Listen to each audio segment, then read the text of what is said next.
18 heures sur les antennes de Lumière du Monde Télévision. Mesdames et messieurs, bonsoir et bienvenue à votre journal. À la une ce soir, Marine Le Pen, la chef de file des députés du parti d'extrême droite français, le Rassemblement national, était en visite au Tchad pendant 3 jours. Elle s'est rendue dimanche à l'Assemblée nationale tchadienne où elle a été reçue par son président et sa délégation. Le nouveau Premier ministre du Canada, Mark Carney, a effectué ce lundi 17 mars son premier déplacement à l'étranger. Arrivé en France, il s'est entretenu avec le président Emmanuel Macron. Vous entendrez dans cette édition un extrait de leur allocution. Et en Macédoine du Nord, au moins 59 personnes sont mortes et plus de 150 ont été blessées dans l'incendie qui a ravagé une discothèque bondée dans la nuit de samedi à dimanche. Une enquête a été ouverte sur une corruption potentielle, l'établissement n'ayant pas de licence légale. À suivre dans votre journal. Encore une fois, bonsoir et soyez les bienvenus.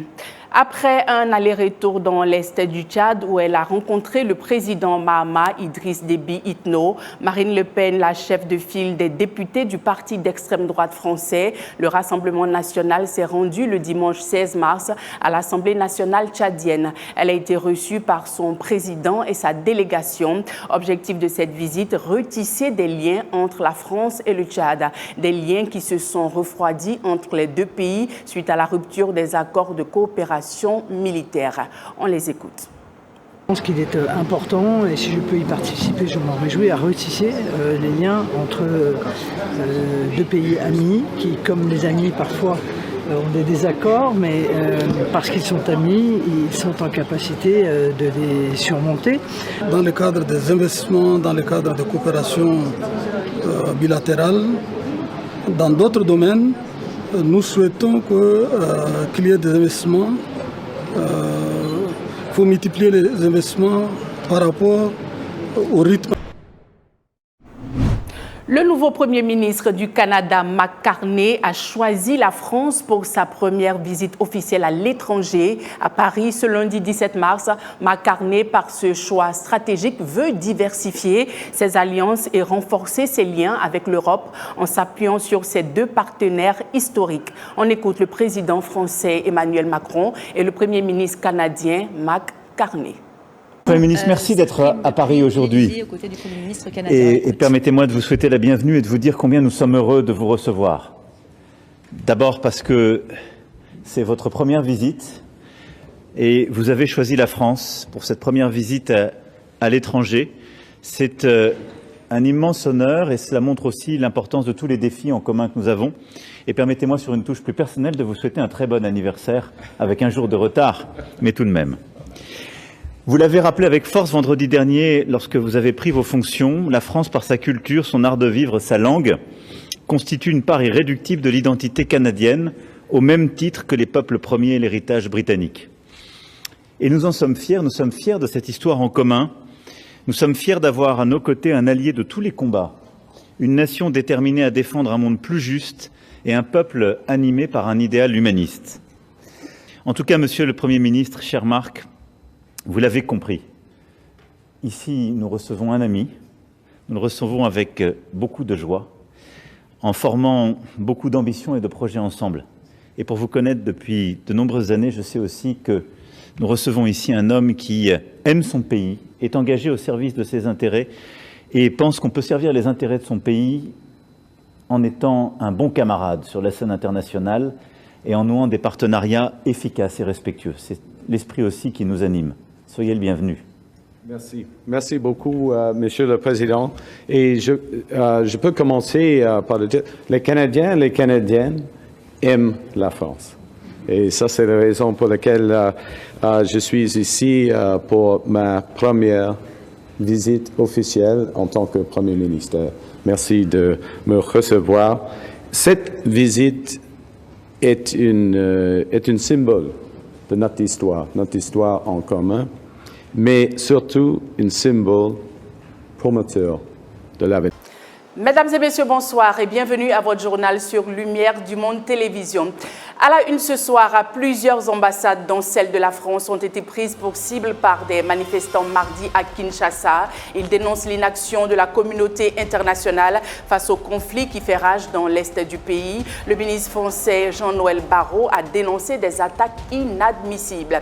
Après une journée de confusion, le mardi 28 janvier aux États-Unis, une juge fédérale a décidé de suspendre le gel de plusieurs milliards de dollars d'aide publique décidée par Donald Trump. L'opposition démocrate dénonçant un braquage du républicain qui multiplie les annonces fracassantes. Et puis en religion, nous recevrons en fin de journal le pasteur Emmanuel Avril, pasteur principal de l'église évangélique de Bordeaux République et secrétaire général de la pastorale de la région Aquitaine des Assemblées de Dieu de France. Avec notre invité, nous parlerons de l'éthique pastorale. Encore une fois, bonsoir et soyez les bienvenus. Plusieurs ambassades, dont celle de la France, ont été prises pour cible par des manifestants hier mardi à Kinshasa. Ils dénoncent l'inaction de la communauté internationale face au conflit qui fait rage dans l'est du pays. Le ministre français Jean-Noël Barrot a dénoncé des attaques inadmissibles. Tension extrême devant l'ambassade de France ce matin. Elle vient d'être prise d'assaut violemment par des centaines de manifestants. Le mur d'enceinte brûle. Le personnel de l'ambassade reste confiné à l'intérieur. Jean-Noël Barrot, le ministre des Affaires étrangères français, dénonce immédiatement cette attaque inadmissible. Au même moment, d'autres ambassades sont également ciblées et saccagées. Celles des États-Unis, de la Belgique, du Rwanda. Aucune force de sécurité ne semble s'opposer à ces manifestants survoltés qui fustigent l'inaction des puissances occidentales dans un conflit. Toute autre chose à présent, à l'occasion de la journée internationale de commémoration de l'Holocauste, l'ambassade d'Israël en Côte d'Ivoire a organisé le lundi 27 janvier une cérémonie en hommage aux victimes en présence d'autorités ecclésiastiques, ambassadeurs, ministres et amis. L'activité s'est tenue au Sofitel Ivoire à Abidjan, la capitale ivoirienne. Le compte-rendu de Franck Colbert, commenté par Nami Siloué et Mati Kwame. Prière dite par le représentant du nonce apostolique en Côte d'Ivoire, le frère Ezron Jude Cartagena. Minute de silence. Prière commémorative dite par le rabbin Yaramiel Ben Saïd. Rituel d'allumage de bougies et allocution. C'est dans ce décor de recueillement que l'ambassade d'Israël en Côte d'Ivoire et ses partenaires ont commémoré la 80e journée internationale en mémoire des victimes de l'Holocauste. La cérémonie a été marquée par plusieurs articulations, au nombre desquelles la projection d'un court-métrage retraçant la vie d'une Polonaise, Rachel Auerbach, d'une survivante de l'Holocauste du ghetto de Varsovie. Malgré le nombre d'années écoulées, des tristes événements de l'Holocauste, la mémoire collective est non seulement son souvenir, mais surtout avoir la dignité de mettre fin à la haine.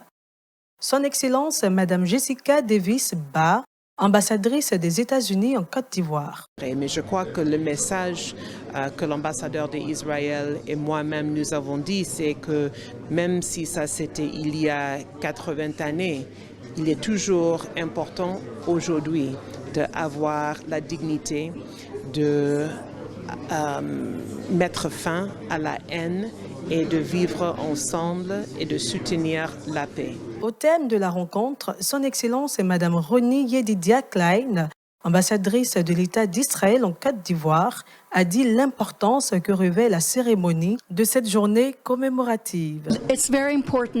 Il est très important tout d'abord de se rappeler que 6 millions de Juifs aux côtés d'autres communautés ont été horriblement et atrocement assassinés pendant l'Holocauste. Ce fut quelque chose de tellement horrible qu'on ne peut jamais l'oublier.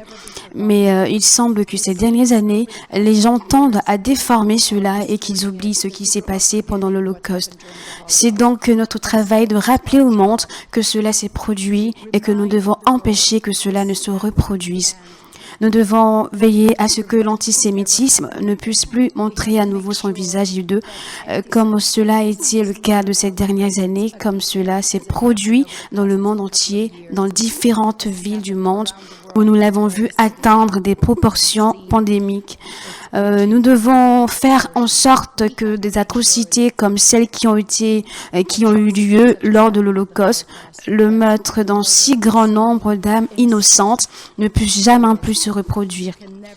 C'est pourquoi nous devons organiser cette cérémonie chaque année et je remercie nos amis de la communauté diplomatique, je remercie nos amis de la communauté en général d'être venus nous soutenir dans cette entreprise. Depuis 2005, l'ONU rend hommage à la mémoire des victimes de l'Holocauste chaque 27 janvier, date anniversaire de la libération en 1945 du camp d'Auschwitz-Birkenau où plus d'1 million de personnes ont trouvé la mort, Toujours en religion, nous recevons pour la 3e fois consécutive sur le plateau de votre journal le pasteur Emmanuel Avril, pasteur principal de l'église évangélique de Bordeaux République et secrétaire général de la pastorale de la région Aquitaine des Assemblées de Dieu de France pour notre dernier échange sur l'éthique pastorale. Bonsoir pasteur. Bonsoir. Comment allez-vous? Très bien, Dieu merci. Super. Aujourd'hui, nous vous recevons pour la dernière fois sur notre plateau. Bon, je ne dirais pas la dernière fois, mais pour parler pour la dernière fois du thème sur l'éthique pastorale. Hier, nous avons abordé un angle également très important, à savoir la crédibilité du serviteur de Dieu. Avant tout propos, pourriez-vous nous faire un rappel de ce dont nous avons échangé hier? Alors hier, on a vu tout ce qui favorise en fait la crédibilité du pasteur, c'est-à-dire ce niveau de confiance qu'il peut avoir avec sa communauté, les gens qui peuvent l'entourer dans le cadre de l'exercice de son ministère. Voilà un peu pour résumer les grandes lignes. Donc il y a ce qui favorise et il y a ce qu'il va s'empêcher de faire pour éviter de tomber dans des pièges et donc de se décrédibiliser. En matière d'entrepreneuriat, nous avons l'habitude de qualifier le bon service d'une entreprise dans sa relation service-client. Il doit en être de même dans la relation du serviteur de Dieu avec son entourage, ses collègues, sa famille d'église. Quelle est donc la relation que le serviteur de Dieu devrait maintenir avec ces derniers? Qu'est-ce qu'il faut qu'il fasse et qu'est-ce qu'il ne faut pas qu'il fasse? Alors on va, sans être exhaustif, on va essayer de voir plusieurs points. D'abord, il doit considérer qu'il n'est pas en compétition avec ses collègues, mais il doit savoir qu'il sert dans la même église avec le grand E et ou dans la même équipe, on pourrait dire. Il doit se protéger d'un esprit d'indépendance et également des jeux de pouvoir. Il doit accepter les conseils et les avis aussi des autres. Il ne doit pas considérer ses responsabilités ou celles qui lui sont confiées comme étant pour lui une quête de pouvoir, le menant toujours plus haut dans une hiérarchie. Il doit agir avec intégrité en recherchant à être irréprochable. Et puis, peut-être un dernier point, il doit honorer les mandats qui lui sont confiés, mais aussi doit savoir se retirer lorsque cela est nécessaire. Parlons justement de l'indépendance et des jeux de pouvoir. C'est quoi l'indépendance et les jeux de pouvoir parlant d'éthique pastorale? Alors l'indépendance, c'est vouloir s'isoler pour pouvoir faire ce que l'on veut. Or justement, le service auquel est appelé un serviteur de Dieu, ce n'est pas pour faire ce qu'il veut. C'est pour servir les intérêts de Dieu dans le cadre qu'on a déjà spécifié ensemble. Donc, rechercher l'indépendance, c'est forcément aller s'égarer, se mettre sur une voie d'erreur. Ensuite, ne pas chercher à user de jeux de pouvoir, c'est en fait ne pas se servir de son influence, de l'influence qu'on peut avoir, de manière néfaste, comme par exemple si un projet naît dans une communauté à côté auquel on n'a pas pensé ou qui est fait avant que peut-être on aurait souhaité nous le faire et puis c'est un autre collègue qui le développe, eh bien c'est pas chercher à nuire à ce projet puisque l'important c'est qu'il soit fait. Donc on ne se sert pas de son influence pour essayer de casser quelque chose qui au final vient de Dieu. Et ça, ce n'est vraiment pas du tout intéressant dans la relation qu'il entretient avec son entourage. Le pasteur ne doit pas considérer les responsabilités qui lui sont confiées comme une quête de pouvoir, le menant toujours plus haut. Qu'est-ce que cela veut dire, pasteur? Alors, un serviteur de Dieu doit comprendre qu'il doit être à la place où il doit être, ni plus ni moins. Jésus a aussi bien servi dans les grandes villes que dans les villages. Il a aussi bien servi auprès des foules que d'une personne individuellement. Et donc le serviteur de Dieu est au service de Dieu. Si pour un temps il est dans une métropole prospère, eh bien merci Seigneur, mais si demain Dieu l'appelle à aller peut-être à l'intérieur d'un pays ou dans un endroit un peu plus reculé pour implanter une œuvre, merci Seigneur aussi. On ne doit pas viser forcément tout ce qui est le plus en termes de nombre, en termes de notoriété, en termes de tout ce qu'on peut brasser comme activité, mais on doit être là où on doit être. Et que ce soit dans une petite église, une grande église, un ministère peut-être un peu plus caché, ou alors plus en vue, peu importe, on doit être au service de Dieu et non pas au service de ses propres intérêts ou de des quêtes qu'on pourrait avoir à titre personnel. Être au service du Seigneur, qu'importe tout ce qu'on peut amasser sur cette terre. Pour maintenir de bonnes relations dans son ministère avec le peuple de Dieu, avec son entourage, un élément est capital, l'intégrité. Quelle est la définition de l'intégrité selon la Bible? Alors l'intégrité, c'est être honnête. C'est être honnête et garder une même ligne de conduite, c'est-à-dire ne pas être versatile, ce qu'on pourrait dire être droit en fait. Donc, c'est vraiment avoir un cœur qui est dévoué, honnête envers le Seigneur, et puis ne pas dévier en fait de ce qui est bon et juste. Donc, ça, de cette manière, on développe ce qu'on appelle l'intégrité de cœur. Et justement, comment reconnaître qu'un pasteur est intègre, irréprochable dans ses voies? Alors, on reconnaît le fruit à son arbre, tout simplement. Et donc, il y a la notion de temps qui rentre en jeu à ce moment-là. Parfois, à court terme, il peut y avoir ce qu'on appelle un succès apparent. Mais la vraie trace qu'on laisse, c'est ça qui est le plus important. C'est-à-dire qu'après le passage d'un serviteur de Dieu, qu'est-ce qui se passe? Quels sont les fruits qui restent, qui demeurent dans la vie des personnes? Est-ce que tout tournait autour de sa personne ou est-ce qu'il a vraiment construit quelque chose dans la vie des gens? Et ça, c'est important, c'est le fruit qui reste après le passage de quelqu'un. Est-il possible de trouver un serviteur de Dieu irréprochable? Est-il possible? Alors, irréprochable dans le sens parfait, ça n'existe pas, ou quelqu'un qui n'a jamais fait la moindre erreur, ça n'existe pas. Par contre, irréprochable dans le sens biblique, ça veut dire qu'il ne soit pas pris dans une faute, on pourrait dire dans une faute grave. Voilà, l'imperfection, tout le monde la comprend.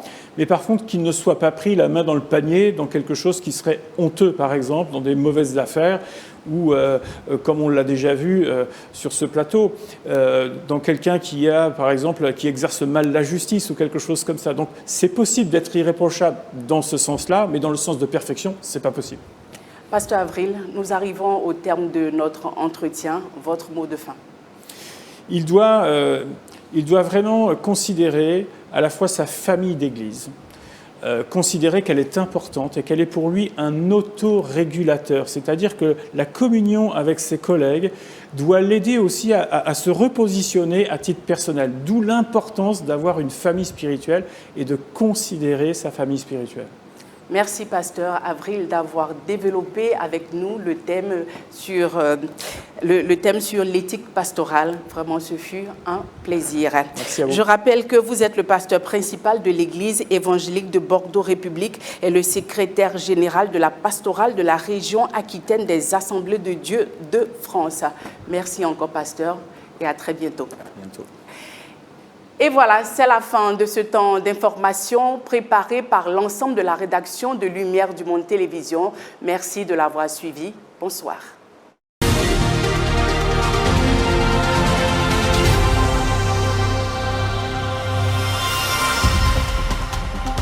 C'est la fin de ce temps d'information. Merci de l'avoir suivi. Prochain rendez-vous demain, 18h temps universel. D'ici là, portez-vous bien et que Dieu vous bénisse.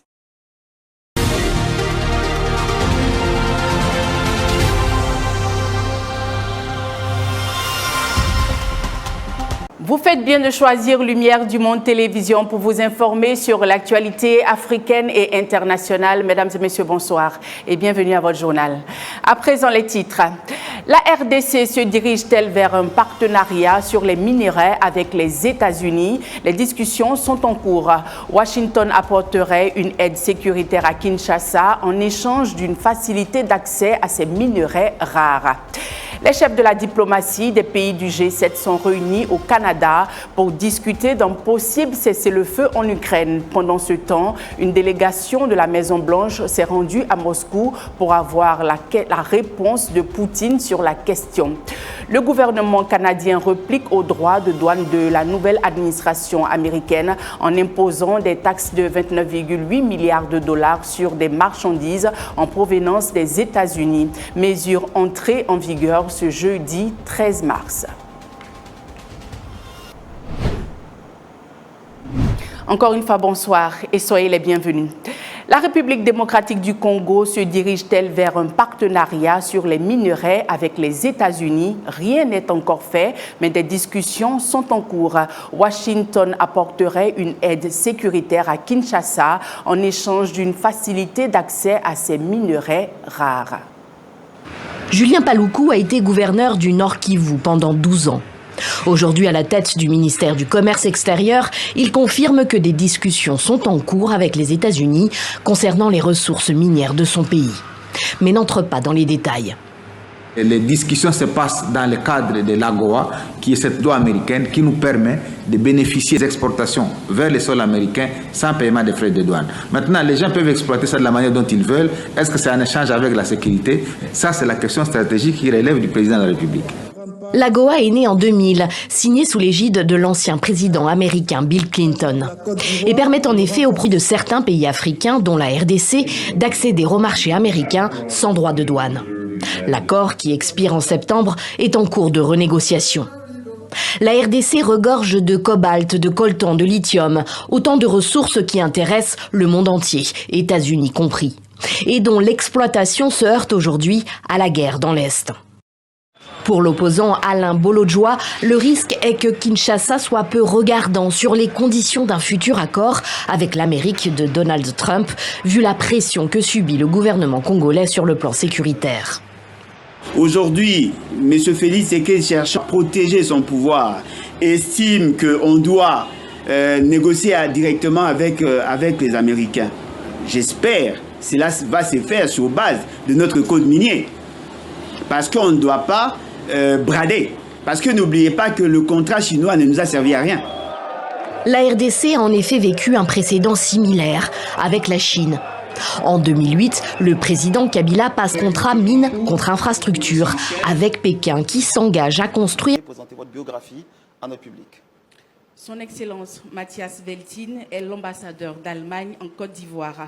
Né le 1er mars 1961 à Tübingen en Allemagne, il est marié et père de 2 enfants.